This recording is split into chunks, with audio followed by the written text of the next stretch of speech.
Hey guys, I'm Marian Jordan Ellis, and I want to welcome you back to 5 Minutes in the Word with Redeemed Girl Ministries. And today we are continuing our study, My God Is. And today we're looking at a word that all of us need to know, that our God is peace. I don't know if you watched the Olympics recently, but I did. And whenever my team is up, I'm on the front of my seat. I get really anxious. I am competitive.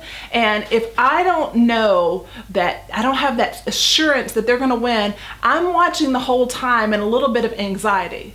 Well, I don't know if you've ever watched a sporting event where you know the end as you're watching it.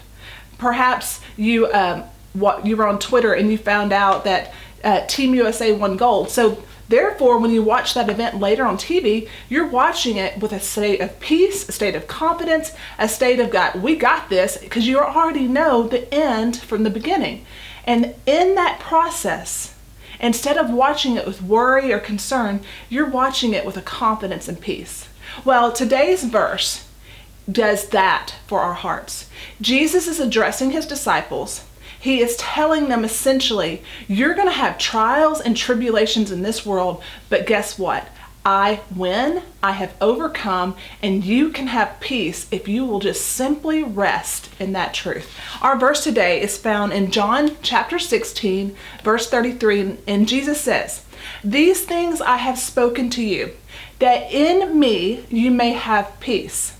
In the world you will have tribulation, but be of good cheer. I have overcome the world." I love this verse so much because, first of all, Jesus is a truth speaker. He does not, pretend that this is going to be an easy cakewalk. He tells us as his disciples, yes, you're going to have tribulations. Yes, you have an enemy. Yes, there's going to be spiritual warfare. Yes, you're going to have trials, but guess what? I have overcome, I have won, and this knowledge is what's going to give you peace in the midst of all of it.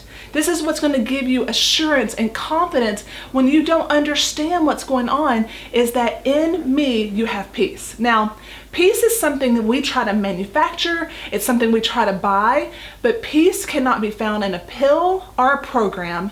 Peace is found in a person, and that person's name is Jesus Christ.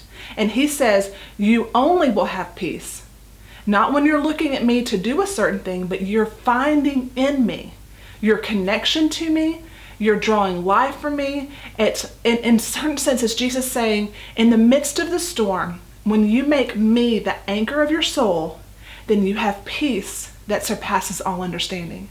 I have experienced the peace of the Lord in the midst of some of the greatest heartbreaks, in the midst of some of the greatest confusion, when I stop my crazy self and just call on Jesus and ask him to be with me, it is supernatural. His presence brings his peace.